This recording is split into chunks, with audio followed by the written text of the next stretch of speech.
بسم اللہ الرحمن الرحیم صلی اللہ علی حبیبہ محمد و آلہ وسلم۔ السلام علیکم ورحمۃ اللہ وبرکاتہ۔ آج ہمارا موضوع دو اصل بنیادوں پر کھڑا ہے، ایک تخلیق اور امر کا فرق، اور ان دونوں کے درمیان جو فنا کی حقیقت ہے وہ کیا ہے، فنا کیسے حاصل ہوتی ہے، اور فنا در فنا در فنا بندہ کس طریقے سے فنا فی الشیخ، فنا فی الرسول، فنا فی اللہ اور حقیقت تک جہاں پہنچتا ہے۔ معرفت انہی چیزوں میں پوشیدہ ہے۔ معرفت فنا فی الشیخ میں ہے، معرفت فنا فی الرسول میں ہے، فنا فی اللہ میں ہے۔ معرفت علم میں نہیں، معرفت ریاضت، محبت، عشق، ادب، اخلاق میں پوشیدہ ہے۔ یہ آج کے اس موضوع میں انشاءاللہ عزوجل ہم سب کور کرنے کی کوشش کریں گے۔ ہو سکتا ہے موضوع تھوڑا لمبا ہو سکتا ہے ویڈیو تھوڑی لمبی ہو۔ اللہ پاک ہمارے ذہنوں کو روشن فرمائے تاکہ ہم اس حقیقت کو سمجھیں۔ آج کا یہ دور بہت سخت ہے، بہت خطرناک معاملات ہمارے سامنے ہیں، یہ دجالی فتنے ہیں۔ ہم لوگوں کو تخلیق اور امر میں فرق نہیں بتایا جا رہا، ہم لوگوں کو مجاز اور حقیقت میں فرق نہیں بتایا جا رہا، یہاں لوگوں کو فنا فی المجاز کرا کر انہیں تباہ کیا جا رہا ہے۔ ہم شروع کرتے ہیں ہمارے موضوع کو کہ آج کی بات کا مرکز ہے کہ تخلیقی فنا کیا ہے، امری فنا کیا ہے، کون سی فنا ہے جو وہ گمراہی میں ڈال دیتی ہے، اور کون سی فنا حق کی طرف لے جاتی ہے، اور تخلیق کیا ہے۔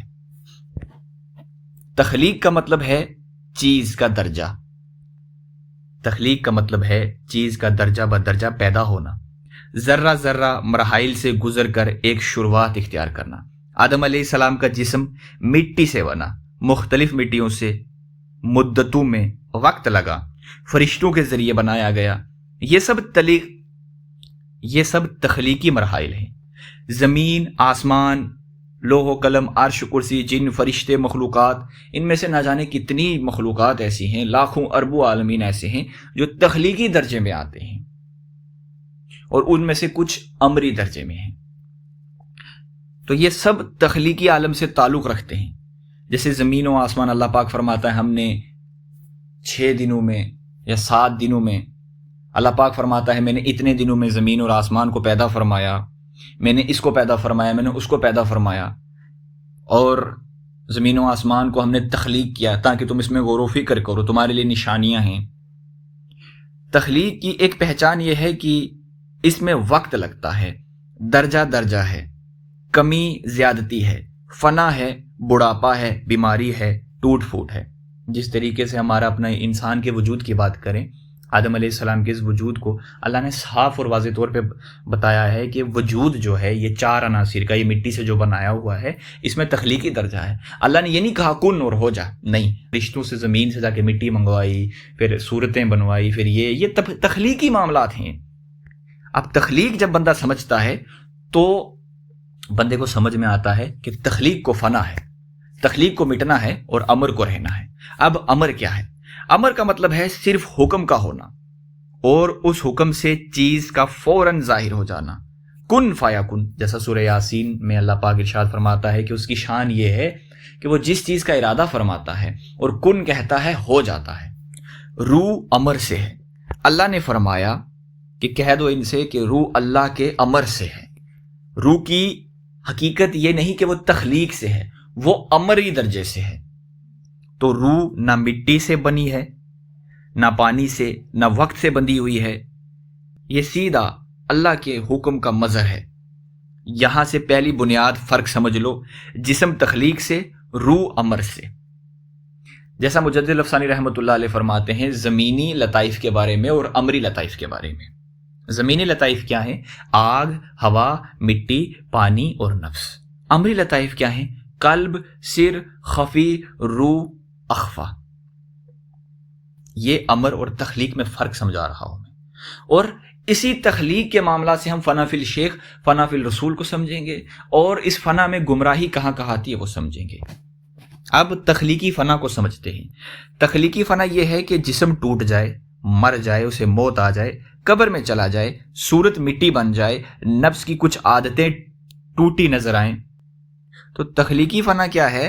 جس میں جسم ٹوٹتا ہے، ہمیں بیماریاں ہوتی ہیں، ٹھیک، ہمارا ہاتھ کٹتا ہے، وہ کٹ کے راکھ ہو گیا، مٹی میں مل گیا، ہمیں موت آئی، ہم مٹی میں مل گئے، خاک ہو گئے، یہ تخلیقی فنا ہے۔ تخلیقی فنا کا دوسرا مرحلہ جو روحانی موضوع میں ہے وہ یہ ہے کہ یا بندہ کسی ایسے ناقص شیخ، ایسے جاہل شیخ کے پاس بیٹھے جو انسان کو اسی تخلیق میں فنا کروائے، یعنی اپنے وجود، اپنے ہاتھ پاؤں اور اپنی صورت کی پرستش کرواتا ہے، وہ انہی میں پھنسا کر رکھتا ہے، وہ علم سے کہتا ہے تم یہ ہو، تم وہ ہو۔ ایسے بہت لوگ آج کے اس دور میں موجود ہیں، ہزاروں کی، لاکھوں کی تعداد میں ایسے لوگ جو ہیں وہ لوگوں کو گمراہ کر رہے ہیں۔ بندہ جب کسی ناقص شیخ میں پھنس جاتا ہے نا، یعنی ناقص شیخ کیا ہے؟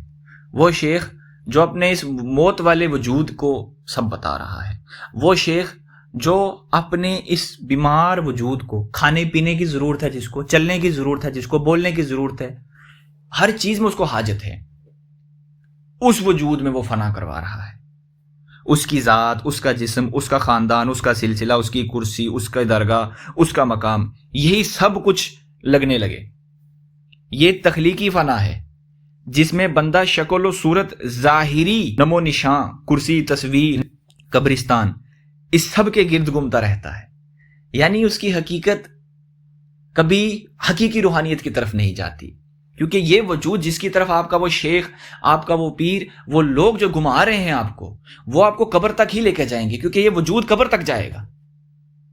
لیکن اس وجود کے اندر جو حقیقی راز ہے، جو وہ راز جب اللہ اپنی طرف کھینچتا ہے اور ہم جب بندہ سویا ہوا ہوتا ہے تو اس کی روح کو اٹھا لیتے ہیں، وہ جو روح ہے، وہ جو حقیقت ہے، وجود کے فنا ہونے پر بھی باقی رہتی ہے نا۔